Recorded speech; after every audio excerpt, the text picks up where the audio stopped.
মালদ্বীপ যারা নতুন আসতেছেন তাদের সুযোগ সুবিধার বিষয় আর মালদ্বীপ বর্তমানে সুযোগ সুবিধা কী আছে সেই বিষয়ে কিছু কথা বলব।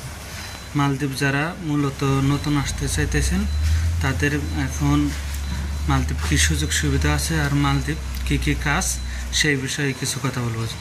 ভিডিওটা ভালো লাগলে লাইক শেয়ার কমেন্ট করে দেবেন আর ভিডিওটা পুরোপুরি ধৈর্য সহকারে দেখবেন, না দেখলে বুঝতে পাবেন না যে কী বলছি আমি। পুরো ভিডিওটাই দেখবেন। তো মালদ্বীপ বর্তমানে যদি আপনারা যে কোনো কোম্পানিতে আসেন কি যে কোনো কাজে আসেন, দেখা যায় ওয়ার্কারের লেবার কি টেডে আসলে বেশিরভাগই কাজ মালদ্বীপ বেশিরভাগই মনে করেন সাগর এলাকা, পুরো দেশে মনে করেন সাগরই। কী জন্য মালদ্বীপ দেখা যায় যে মনে করেন যে কোনো আইল্যান্ডে যান, যে কোনো রিসোর্টে যান, সাগরের মধ্যে মাটি কাটে ডেজার্ট দিয়ে তারপরে কিন্তু আইল্যান্ড হয়, আইল্যান্ডে কাজ কাম করে তারপরে রিসোর্ট বানায়। তো বেশিরভাগই কাজ মনে করেন পাথর বসান, হাইমা দিয়ে পাথর বসাবে, ওটা মনে করেন দেখা দেওয়া লাগবে কি কত জায়গায় উঁচা আছে কিনা, উঁচা হলে ডাউন করে দিতে বলা লাগবে, আর নিচা হলে একটু বালু দিয়ে তারপরে উঁচা করে দিতে হবে। তো বেশিরভাগই দেখা যায় যে পাথরের কাজ আছে, আপনার হাত দিয়ে কোনো কিছু করতে হবে না।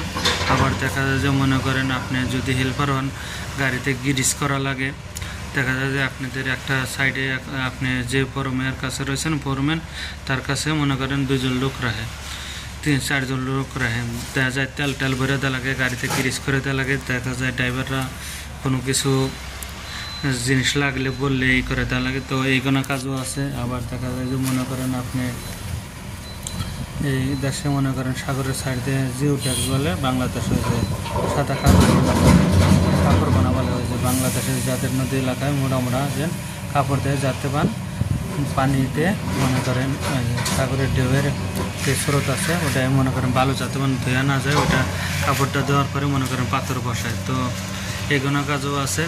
আবার দেখা যায় মনে করেন আপনি এদেশে যখন নতুন নতুন আইল্যান্ড বানায় তখন গাছ গোজালি লাগান লাগে, ওইখানে কাজও আছে। তো অনেক বিভিন্ন ধরনের কাজ, কিন্তু কোনো ভারী কোনো কাজ নেই। যারা বাংলাদেশে থেকে নতুন আসতে চান তো তাদের বলি যে মালদ্বীপ এরকম কোনো ভারী কাজ নাই, এরকম কোনো প্যারা নাই, কিন্তু কোম্পানি ভালো হওয়া লাগবে। কোম্পানি যদি আপনার ভালো থাকে মাসে মাসে আপনি বেতন পাবেন, দেখবেন যে মাস বছর কীভাবে চাইতেছে টেরেই পাবেন না।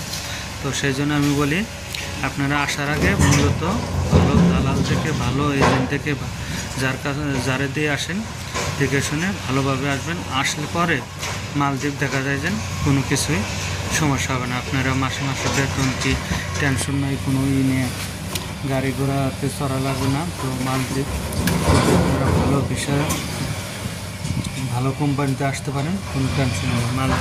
কোম্পানির ভিতরে একবার যদি পড়েন, আপনার কাজ কাম দেখা যায় এক কাজ কাম পারতেছেন না, আপনার অন্য কাজ কাম করে দিয়ে দেবে। অন্য কাজ কি আপনার এক কাজ সমস্যা হইতেছে, আপনি ফোরম্যানরে বললে কি অবশ্যই বললে অন্য কাম দিয়ে দেবে।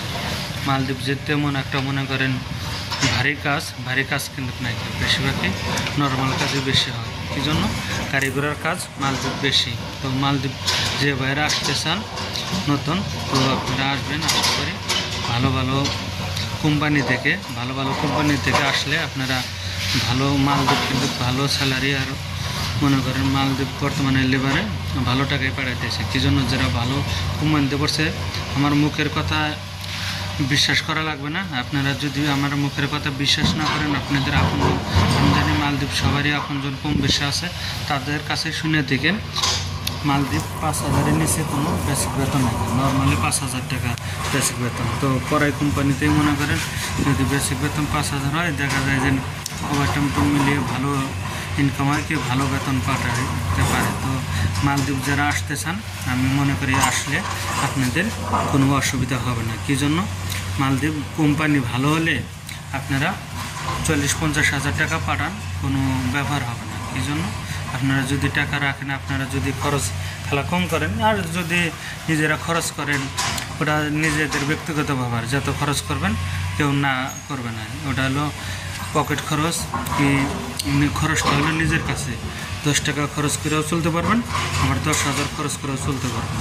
তো মালদ্বীপ আমি সব থেকে মনে করি মালদ্বীপ যদি ভালো কোম্পানিতে আসেন আর যদি আপনি ভালোভাবে কাজ করেন, আপনার মালদ্বীপ কাজ কাম নিয়ে বেতন নিয়ে ভালো কোম্পানি হলে টেনশন করা লাগবে না। মালদ্বীপ কিন্তু ওরকম ভারী কাজ নাই, ওরকম নাই, অন্য অন্য দেশের মতো গরমও নাই, কোনো কিছু নেই। তো আপনারা মালদ্বীপ ভালো কোম্পানি থেকে আসলে, লেবারে আসলেও আমি মনে করি ভালো বেতন পাবেন।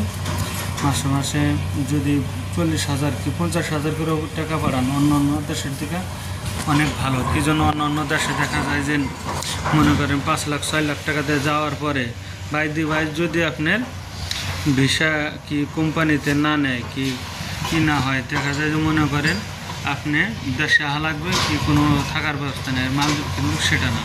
মালদ্বীপে আপনার কাগজপাতি না থাকলেও কাজ কাম করে খাওয়া যায়। তো আপনারা মালদ্বীপ আসলে আমি মনে করি ভালো দালাল থেকে কি আপনাদের যারা আপনজন আছে সবার থেকে বেশি ভালো হবে আপনাদের আপনজন যারা, তাদের যদি আসার পরে আপনারা ভালো একটা কোম্পানি থেকে যদি আসেন কাজ কামে। অনেক বাইরে টেনশন করে যে মালদ্বীপ কাজ কেমন হবে, কী মালদ্বীপ দেশ কেমন। এখন ইউটিউবে সার্চ দিলেই দেখা যায় যে মালদ্বীপ দেশ কেমন। মালদ্বীপ বেশিরভাগ আমি সব ভিডিওতেই বলে থাকি যে সাগর এলাকার দেশ। সাগর দেখে যারা ডরাবেন তারা মালদ্বীপ আসার দরকার নেই, আর সাগর দেখে যারা না ডরাবেন তাদের জন্য এই মালদ্বীপ। আর মালদ্বীপ কাজ নিয়ে কোনো টেনশন করা না। যারা অনেক ভাই মনে করে যে মালদ্বীপ কীরকম কাজ, আপনি যারা আপনজনের কাছে শুনে দেখেন মালদ্বীপ ওই কাজ কাম নিয়ে কোনো প্যারা নাই। তো কী কাজ করা লাগে আমি বললামই। বেশিরভাগ দেখা যায় পাথর বসাইতেছে, ওখানে 2টা লোক লাগে, 2জন দিল। কি মনে করেন যেখানে তেল ভরা লাগে তেলের গ্রুপে 2জন দেয়, কি 10 জন লাগলে 10 জন দেয়। তেলের ভরার জন্য তো বেশি লোক লাগে না, 2-1 জন লাগে, তো ওখানে দেয়। আবার মনে করেন স্টোরে সাবান টাবানের জন্য 2-4 জন লাগে, ওখানে করে। বাদিকার মধ্যে লাগে, বাদিকার মধ্যে মানে খানার যে বানায় ওখানে লাগে 2-4-20 জন 10 জন ওখানে দেয়। মানে বিভিন্ন জায়গায় যেখানে যেভাবে লোক লাগে ওইরকম দেয়, কিন্তু কাজ কামে যে ওইরকম প্যারাটা ওইরকম নেই। আর মাস শেষে আপনার ভালো কোম্পানি হলে তো মাস শেষে বেতন খারাপ, তো বেতন পাইলে দেখা যায় যে বিদেশে একটু কাজ কষ্ট হলে ওইরকম মনে হয় না যে আমি কাজ কাম করলাম। আর মালদ্বীপ ওইরকম কষ্টের কাজও নাই, আপনারা যাচাই বাছাই করে দেখে তারপরে করবেন। আর ভিডিওটা যদি ভালো লাগে সবার কাছে বলি, ইউটিউব চ্যানেল আছে যারা কি ইউটিউব চ্যানেল নাইকে যারা মোবাইল চালান, আমার ভিডিওটা দেখলে আপনারা যদি আমাকে সাপোর্ট করেন আশা করি আমি এগিয়ে যেতে পারবো। সবাই একটা করে লাইক শেয়ার কমেন্ট করে যাবেন, সাবস্ক্রাইব করে যাবেন। আপনাদের নিত্য নতুন ভিডিও দেওয়ার জন্য আমি চেষ্টা করব। তো ভালো থাকবেন, আল্লাহ হাফেজ।